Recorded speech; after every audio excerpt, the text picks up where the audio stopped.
कई बार ऐसी सिचुएशन में लोग फंस जाते हैं जहाँ पे उनके पार्टनर का उनको रिस्पॉन्स नहीं मिलता है।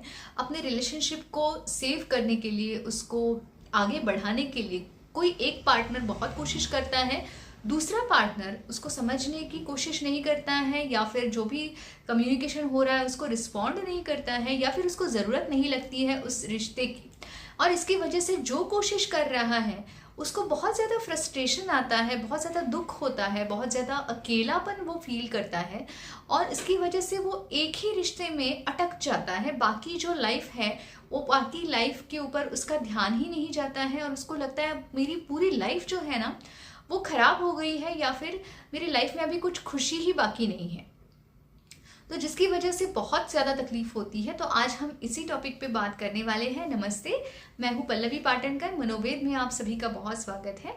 मनोवेद में मन से जुड़ी हुई हर बात पे हम डिस्कस करते हैं। पॉजिटिव थिंकिंग है, नेगेटिव थिंकिंग है, आगे बढ़ने के लिए हमें क्या करना चाहिए, हमारे जो रिश्ते हैं उनको बेहतरीन कैसे बनाना है, या लाइफ में जो अपने गोल्स है उसको पूरा कैसे करना है। बहुत सारे अलग अलग टॉपिक्स हैं जो आपको हेल्प कर सकते हैं। अगर आप चैनल को सब्सक्राइब करते हैं आपको अलग अलग वीडियोस का फ़ायदा मिल जाएगा। तो आज जो हम सिचुएशन ले रहे हैं वो सिचुएशन ऐसी है जहाँ पे, जो थोड़ी देर पहले मैंने आपको बताया कि कोई एक पार्टनर बहुत कोशिश करता है रिश्ते को सेव करने की, लेकिन दूसरा पार्टनर उसको समझ के नहीं लेता है, जिसकी वजह से जो कोशिश करता है वो बहुत सफ़र करता है इमोशनल लेवल पे। तो ऐसे सिचुएशन में क्या किया जाए? तो सबसे पहली बात एक समझने वाली ये है कि हम अपने इस रिश्ते के बारे में खुद को क्या मैसेजेस दे रहे हैं, ये ज़रा सोचना ये बहुत ज़रूरी है कि मैं अकेला पड़ गया हूँ, अकेली पड़ गई हूँ, या फिर मैं अकेला कोशिश कर रहा हूँ, मुझे पार्टनर का साथ नहीं है, तो अब लाइफ में कुछ खुशी बची नहीं है, अब मैं क्या करूँ। मतलब कुछ अच्छी चीज़ें मुझे करने का मन नहीं करता है, कुछ नया सीखने का मन नहीं करता, या फिर बच्चों के साथ टाइम स्पेंड करने का मन नहीं करता, कहीं बाहर जाने का मन नहीं करता, कुछ नई चीज़ें जो जोश के साथ करने वाली है वो करने का मन नहीं करता, हॉबीज़ में इंटरेस्ट नहीं है। तो इस तरीके की सोच आने लगती है, और फिर पार्टनर का साथ नहीं है तो अब कुछ करने में मज़ा नहीं है। ये वाला जो थॉट प्रोसेस है वो बहुत ज़्यादा डेवलप होता है, जिसे नेगेटिव सेल्फ टॉक हम बोलते हैं। तो वो बार बार अपने आप को बता बता के लोग परेशान हो जाते हैं, उनको फिर अकेलापन जो है वो बहुत ज़्यादा महसूस होने लगता है, क्योंकि अकेलापन मन में होता है। कई बार लोग आपके साथ में होते हैं लेकिन फिर भी आप अकेला फील करते हो। तो वो अकेलेपन की जो भावना है ना, वो भावना बहुत ज़्यादा ज़रूरी है कि मैं अकेला हूँ, मैं अकेली हूँ, मेरे साथ कोई नहीं है। ये एक थॉट है जो आपको अकेलापन फील करवाता है, तो उसके ऊपर काम करना बहुत ज़्यादा ज़रूरी है। तो वो कैसे किया जाए? एक तो सबसे पहली समझने वाली बात ये है कि जो चीज़ें हमारे कंट्रोल में नहीं है और जो चीज़ें हमारे कंट्रोल में है उसको पूरी तरीके से सेग्रीगेट किया जाए। हमारे कंट्रोल में क्या नहीं होता है कि सामने वाला हमसे कैसे बात करेगा, हमें कैसे रिस्पेक्ट करेगा या नहीं करेगा, प्यार करेगा या नहीं करेगा, समझ के लेगा या नहीं लेगा। ये सारी चीज़ें हमारे कंट्रोल के बाहर है, बियॉन्ड कंट्रोल है।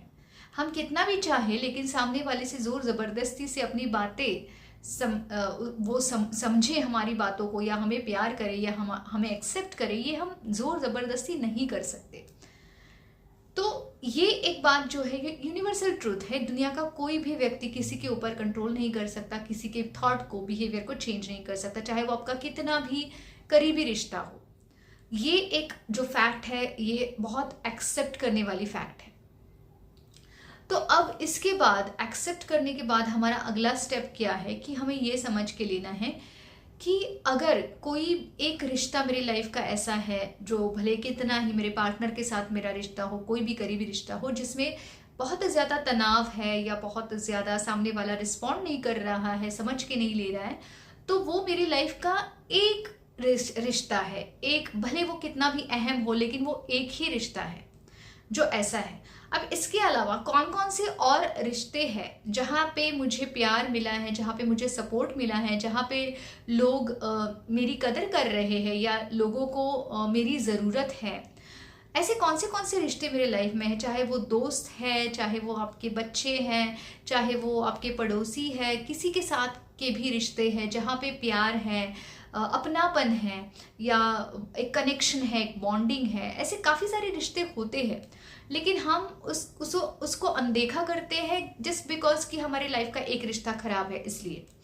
तो ये एक बात बहुत ज़्यादा समझने वाली है कि ऐसे कौन से रिश्ते हैं अभी लाइफ में जहाँ पे मैं अगर फोकस करूँ, जहाँ पे अगर मैं चाहूँ ध्यान दूँ, उन लोगों को मैं टाइम दे दूँ, तो वहाँ से मुझे ज़्यादा प्यार मिलेगा, वहाँ से मुझे खुशी मिलेगी।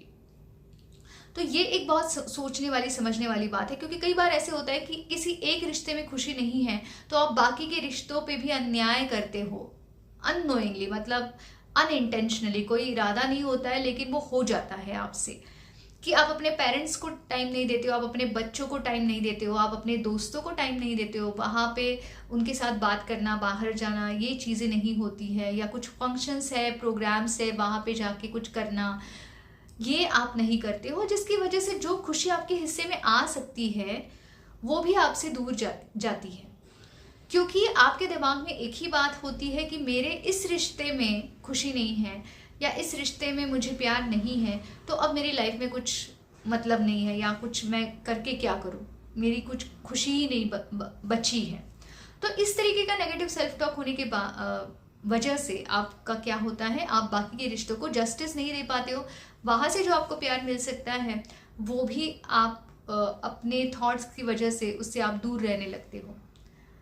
तो वो एक बात ज़रूरी है कि इस रिश्ते को छोड़ के और मेरी लाइफ क्या क्या है, कौन से और रिश्ते हैं जहाँ पे मुझे खुशी मिलेगी, कौन सी ऐसी बातें हैं जहाँ पे मैं अगर फोकस करूँ तो मेरी खुशी बढ़ सकती है। तो वो मेरा काम हो सकता है, मुझे मेरा नॉलेज कुछ गेन करना है, मुझे आगे तरक्की करने के लिए वो हो सकता है, या फिर मेरे कुछ हॉबीज़ हो सकते हैं जहाँ पे मुझे बहुत ज़्यादा अच्छा लगता है वो चीज़ें करके।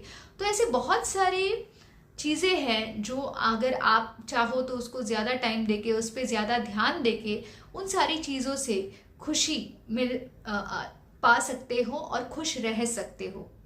अब ये सब करने से आपको अंदर से वो जो अकेलापन वाली फीलिंग है वो कम करने में बहुत ज़्यादा हेल्प मिलेगी। क्योंकि जब आप एक ही रिश्ते के बारे में बार बार सोचते हो कि मेरा पार्टनर मुझसे खुश नहीं है, वो मुझसे प्यार नहीं करता, मुझे रिस्पॉन्ड नहीं करता, तो आपको लगता है कि बस आपकी लाइफ ख़त्म हो चुकी है, या सब लाइफ में अब कुछ आगे अच्छा नहीं बचा है। लेकिन जब आप ये एक्सेप्ट करते हो कि हाँ, अब इस रिश्ते पे जितना मेरे हाथ में था उतना मैंने काम कर दिया है, लेकिन अब सामने वाला नहीं कर रहा है, तो मैं उसको खींचातानी करके उस पर मेरी एनर्जी और मैं मेरा टाइम वेस्ट नहीं करूँगा या नहीं करूँगी।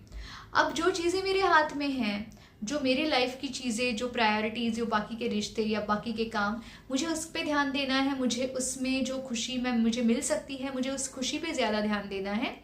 तो ये जब आप अपने आप को बताते हो तो वो जो अकेलापन है, वो जो निराशा वाली जो फीलिंग है, या जो चिड़चिड़ापन है, वो कम होने में काफ़ी आपको मदद मिलती है।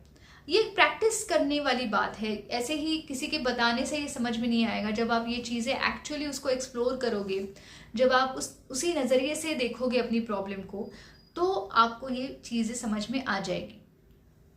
अब दूसरी बात इसमें ये और एक ये भी है कि कोई भी रिश्ता अगर आप उसमें ज़रूरत से ज़्यादा अपने आप को घसीटते चले जाते हो, ड्रैग करते हो ना, तो उसमें काफ़ी सारी नेगेटिविटी और ज़्यादा आने लगती है। मतलब आप करते जाते हो, सामने वाला रिस्पॉन्स नहीं कर रहा है, लेकिन फिर भी आप फिर किसी भी तरीके से वो आपसे बात करे, आपसे प्यार करे, इसलिए आप बहुत अलग अलग तरीके से कोशिश करने लगते हो, जिससे क्या होता है, एक नेगेटिविटी और ज़्यादा बढ़ने लगती है। क्योंकि यहाँ पे आप कंट्रोल करने की कोशिश करते हो। कोई भी रिश्ता कंट्रोल करने से आपके हाथ में नहीं आने वाला, ये बात समझ के लेनी ज़रूरी है।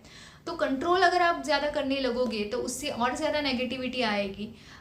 एटलीस्ट एक बात आप याद में रखो कि कोई भी रिश्ता हो, कोई भी प्रॉब्लम हो, अगर आप उसको ठीक नहीं कर सकते हो तो एटलीस्ट बिगाड़ने से आप रोक सकते हो। मतलब वो ज़्यादा और ना बिगड़े, इसके लिए आप ज़रूर कोशिश कर सकते हो।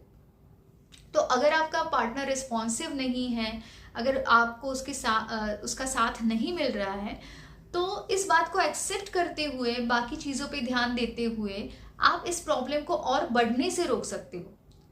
मतलब क्या कि अगर आप ड्रैग करोगे, अगर आप अपने आप को घसीटते चले जाओगे, या आप बार बार उनसे ये बोलोगे कि आप क्यों नहीं ध्यान दे रहे हो, क्यों मुझे इग्नोर कर रहे हो, क्यों ऐसे कर रहे हो, या आप उसके ऊपर टैंट्रम थ्रो करोगे, तो उससे आपकी नेगेटिविटी बढ़ती है। ना ही सामने वाला इंसान बदलता है, ना ही उसकी कोशिश सामने आती है। बस आप उसमें घसीटते चले जाते हो, आपको तकलीफ होती है। तो अगर किसी प्रॉब्लम का डायरेक्ट सोल्यूशन नहीं है तो एटलीस्ट उसको बिगाड़ने से रोकना, ये भी एक सोल्यूशन होता है।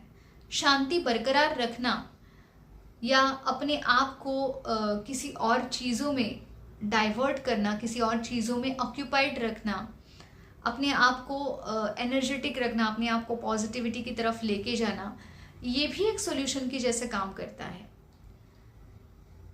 क्योंकि जो चीज़ें वर्क नहीं होने वाली उसके पीछे अगर हम भागते चले जाएंगे तो उसमें हमारा टाइम और हमारी एनर्जी वेस्ट होती जाती है, बाकी कुछ नहीं होता है।